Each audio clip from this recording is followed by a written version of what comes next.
और लॉकडाउन में 1 महीने की तनख्वाह मिल रही है, कई अभिभावक ऐसे मिल रहे हैं कि हमें तनख्वाह नहीं मिल रही है हमारे हस्बैंड को, और हम कहाँ से फीस दें।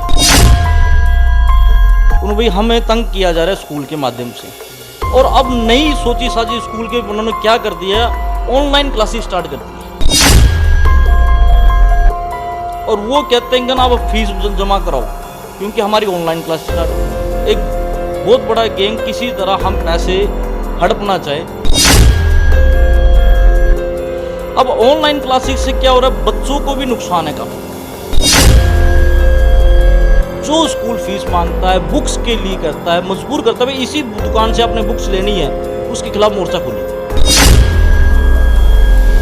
स्कूल वाले कहते हैं कि 3500 का सेट है, और बाहर वो वही सेट 2000-2200 में सेट आराम से अवेलेबल हो जाता है। सीएम साहब को भी टैग करेंगे और वहाँ प्रशासन मांग करे इस स्कूल को मान्यता रद्द की जाए क्योंकि अभिभावक को मजबूर किया जा रहा है। ਕਰੋਨਾ ਵਾਇਰਸ ਨੇ ਦੇਸ਼ ਦੀ ਅਰਥ ਵਿਵਸਥਾ ਦਾ ਢਾਂਚਾ ਕੁਝ ਇਸ ਤਰ੍ਹਾਂ ਨਿਚੋੜਿਆ ਕਿ ਹੁਣ ਤੱਕ ਜਿਹੜਾ ਆਪਣੇ ਟਰੈਕ ਤੇ ਆਉਣ ਦਾ ਨਾਮ ਨਹੀਂ ਲੈ ਰਿਹਾ। ਸੋ ਇਸ ਦੇ ਨਾਲ ਕਈ ਪਾਰਟੀਆਂ ਰਾਜਨੀਤੀ ਕਰਦੀ ਹੋਈ ਵੀ ਦਿਸੀਆਂ ਤੇ ਕਈ ਲੋਕਾਂ ਨੇ ਆਪਣੇ ਹੱਕਾਂ ਲਈ ਆਵਾਜ਼ ਵੀ ਚੁੱਕੀ। ਸੋ ਅੱਜ ਵੀ ਕੁਝ ਇਹੋ ਜਿਹਾ ਇੱਕ ਮਾਮਲਾ ਲੈ ਕੇ ਆਏ ਹਾਂ, ਪਰ ਉਸ ਤੋਂ ਪਹਿਲਾਂ ਅਸੀਂ ਦੱਸ ਦਈਏ ਸਾਡੇ ਨਾਲ शिव सेना हिंद ਦੇ नेता ने अमित भार्गव। अमित जी स्वागत है। जय श्री राम जी, जय महाकाली, वाहिगुरु जी खालसा, वाहिगुरु की फतेह। मैं अमित भार्गव, शिव सेना हिंद उत्तर भारत चेयरमैन। आपका धन्यवाद, आपके चैनल को धन्यवाद, और देव जी आपको बहुत बहुत धन्यवाद। अमित जी, बीते दिन थोड़ी शिव सेना वालों एक प्रैस नोट भी जारी किया है स्कूलों के खिलाफ, तो वो मामला की है? मामला ये है जी देव जी, आपको मैं बताना चाहता हूँ। देखिए, कोरोना जैसी महामारी पूरे हिंदुस्तान के अंदर क्या पूरे वर्ल्ड में फैली है, और जिसके कारण आर्थिक अर्थव्यवस्था नीचे आ गई है। जो लोग कामगार वाले, मॉल में छोटो ऑटो वाले या कोई भी रोजगार वाले व्यक्ति कह दो, अर्थव्यवस्था क्या उनको भी झेलनी पड़ रही है। गरीबों के लिए सरकार ने राशन वितरण किया हुआ, एनजीओ वितरण कर रही है। अमीरों के पास पैसा बहुत है, मिडिल क्लास का बंदा कहाँ खड़ा है? वो ना तो मुझे कह सकता है ना आपको कह सकता है, वो घुट रहा है। उसके बावजूद स्कूल वालों ने, जो भू माफिया स्कूल की एक बहुत बड़ा गैंग है एक तरह से, वो क्या कहता है अपने स्कूल से बुक्स लेनी है और एक ऐसे दुकानदार का नंबर देता है और उसी दुकान से बुक्स लेना पेरेंट्स को मजबूर होना पड़ता है। वही दुकानों पे अलग बुक्स मिलती है और उनकी दुकानों पे वही बुक्स मिलती है, लेकिन डिफरेंट क्या होता है? पैसों का। पैसों का डिफरेंट क्या होता है कि वो कहता है इनका ना 7,000 की बुक है, और जो अलग जो दुकानदार होता है वो कहता है 3500 का है। आधो फर्क पड़ गया। उसकी तनख्वाह है 10,000 रुपये, और लॉकडाउन में 1 महीने की तनख्वाह मिल रही है, कई अभिभावक ऐसे मिल रहे हैं कि हमें तनख्वाह नहीं मिल रही है हमारे हस्बैंड को, और हम कहाँ से फीस दें। कई अभिभावकों ने मुझे भी फ़ोन किया, हमारे प्रधान को भी फ़ोन किया। उन्होंने भाई हमें तंग किया जा रहा है स्कूल के माध्यम से, और अब नई सोची साजी स्कूल के उन्होंने क्या कर दिया, ऑनलाइन क्लासेस स्टार्ट कर दी है। अब ऑनलाइन क्लासेस से क्या हो रहा है, बच्चों को भी नुकसान है काफ़ी। और वो कहते हैं कि ना आप फीस जमा कराओ क्योंकि हमारी ऑनलाइन क्लास स्टार्ट होगी। एक बहुत बड़ा गैंग किसी तरह हम पैसे हड़पना चाहे, क्योंकि देखो 2 महीने से किसी के पास तनख्वाह, खाने का राशन, पैसा नहीं है, तो वो अभिभावक स्कूल की फीस कैसे दे देगा? गलत तो नहीं है। उसी के लिए हमने एक अभियान छेड़ा है बहुत बड़ा। भाई हम उस अभिभावक के साथ शिव सेना हिंद का परिवार खड़ा है, और लॉकडाउन खत्म होते ही उस स्कूल के खिलाफ एक प्रदर्शन होगा, पर्चा दर्ज कराया जाएगा। क्यों? क्योंकि वो अभिभावक को मजबूर कर रहा है। नहीं, अगर बात करें जो प्रशासन है, सरकार भी है, उसकी तरफ से भी ये कहा गया कि कोई भी स्कूल वाला किसी से फीस ना ले, बच्चों से ना फीस के लिए तंग किया जाए। तो ये जब प्रशासन ही कह रहा है, तो अब ये तंग करने वाली बच्चों को या बच्चों से फीस मांगने वाली बात कहाँ आई है? कौन से स्कूलों ने ऐसे किया है, या आप तक कोई शिकायत आई है? मतलब मामला कहाँ से खड़ा हुआ है? मामला जलंधर के सेंट स्कूल से, जो किशन स्कूल है वहाँ से खड़ा हुआ है। ऑनलाइन क्लासेस का एक व्हाट्सएप ग्रुप बना हुआ था जिसमें टीचरें बच्चों को पढ़ाती है। पढ़ाने पे उस बच्चे की अभिभावक को ये भेज दिया भी स्कूल की क्लासेस स्टार्ट होगी, या फीस भराइए इस महीने की।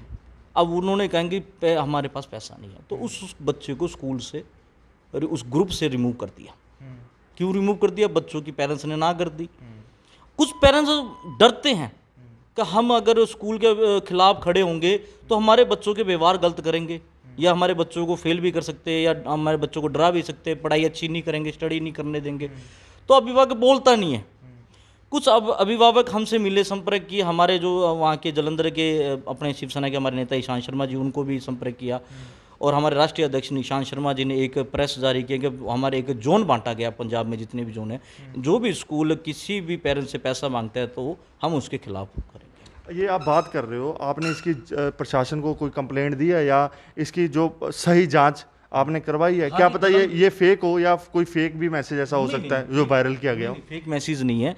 बाकायदा स्कूल से जब शिवसेना नेता ने इसकी बात करी तो उन्होंने ये कहा इनकर गलती से रिमूव हो गया, बच्चों को हमने निकाला नहीं, अभिभावक को हम दोबारा से जोड़ेंगे, और बच्चों को मजबूर नहीं किया। मतलब स्कूल डर गया, क्योंकि हिंदू संगठन और कई वहाँ के जालंधर के न्यूज़ चैनलों ने, आप जैसे इतने बड़े न्यूज़ चैनल है, उसी प्रकार से किसी न्यूज़ चैनल ने इस चीज़ को उठाया, हम तक संपर्क किया, हमने उसका जब फ़ोन किया तो उस अभिभावक ने ये हमसे भी रिमूव कर दिया। जब नहीं, तो मतलब भार्गव जी, आप साफ तौर पे ये कहना चाहते हो कि अभी भी फीस मांगी जा रही है? लॉकडाउन और कर्फ्यू के इस दौरान, महामारी के दौरान फीस मांगी जा रही है? अच्छा, मांगी जा रही है, तभी तो हमने ये मुद्दा उठाया है। क्यों उठाया? क्योंकि आज उस स्कूलों को भी उन बच्चों के साथ, पेरेंट्स के साथ खड़ा होना चाहिए, वो नहीं हो रहे।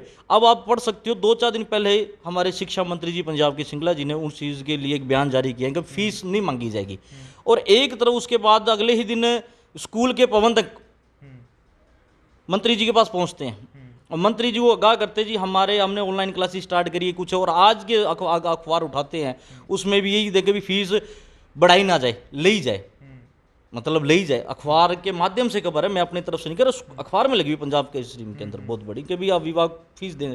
अब जो दे सकता है वो तो देगा, और जिसकी तनख्वाही उसको नहीं मिली है वो कैसे दे देगा? आप मुझे खुद बताइए। सरकार को बल्कि उन अभिभावकों का साथ देना चाहिए, भाई इनके पास 3 महीने की फीस नहीं ली जाए, जब स्कूल स्टार्टिंग हो तब से उसके अगले महीने से नहीं, पर सरकार तो कह रही है, सरकार तो पहले ही कह रही है कि वह फीस ना लें, और या अगर कोई ऐसा पाया जाता है तो कानूनी कार्रवाई भी होगी।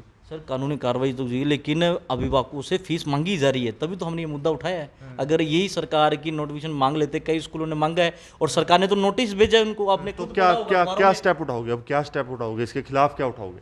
हम उसके खिलाफ स्टेप ये उठाएंगे कि ना, जब लॉकडाउन खत्म हो जाएगा उन अभिभावकों को लेके हम प्रशासन के डीसी साहब से मिलेंगे, सीएम साहब को भी टैग करेंगे, और वहाँ पे प्रशासन मांग करें इस स्कूल को मान्यता रद्द की जाए, क्योंकि अभिभावकों को मजबूर किया जा रहा है। क्योंकि कई अभिभावक जान के नहीं सामने आ रहे हैं कि हमारे बच्चों के साथ गलत हो सकता है।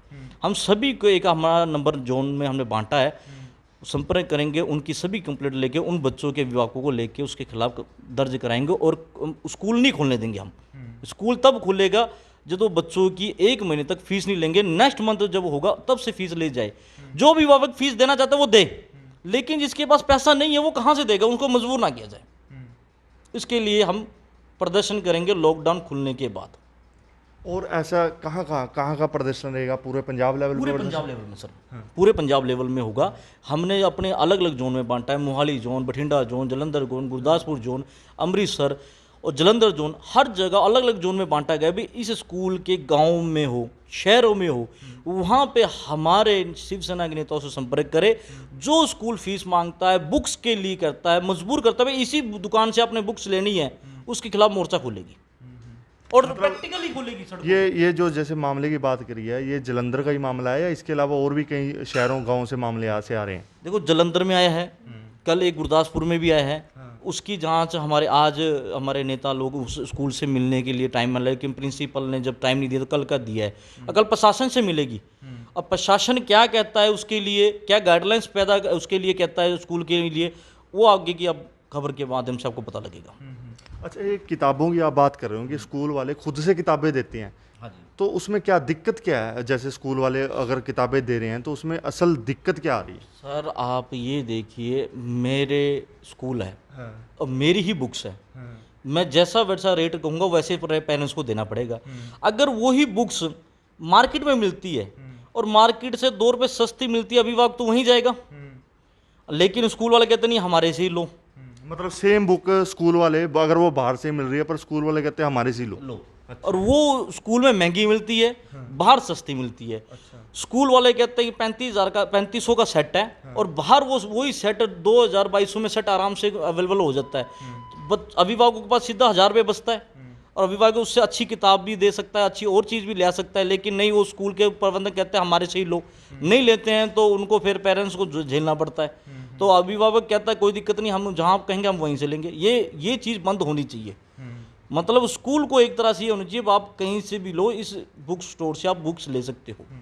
सो ये थे हमारे साथ अमित भार्गव, जिनका साफ तौर पे यही कहना है कि जो स्कूलों के द्वारा लोगों को लूटा जाता है, जो चमड़ी उधेड़ी जाती है, क्योंकि आप सभी ये बात को जानते हैं कि जो प्राइवेट स्कूल हैं वह कॉन्वेंट स्कूल हैं, उनकी जो फीसें भी इतनी ज़्यादा महंगी है कि आम व्यक्ति उसको अफोर्ड भी नहीं कर पाता। और यहाँ तक कि जो सबसे बड़ी बात है कि अगर आप अपने बच्चे को वहाँ पढ़ाना चाहते हैं तो बच्चे का इंटरव्यू बाद में होता है, माँ बाप का इंटरव्यू पहले होता है।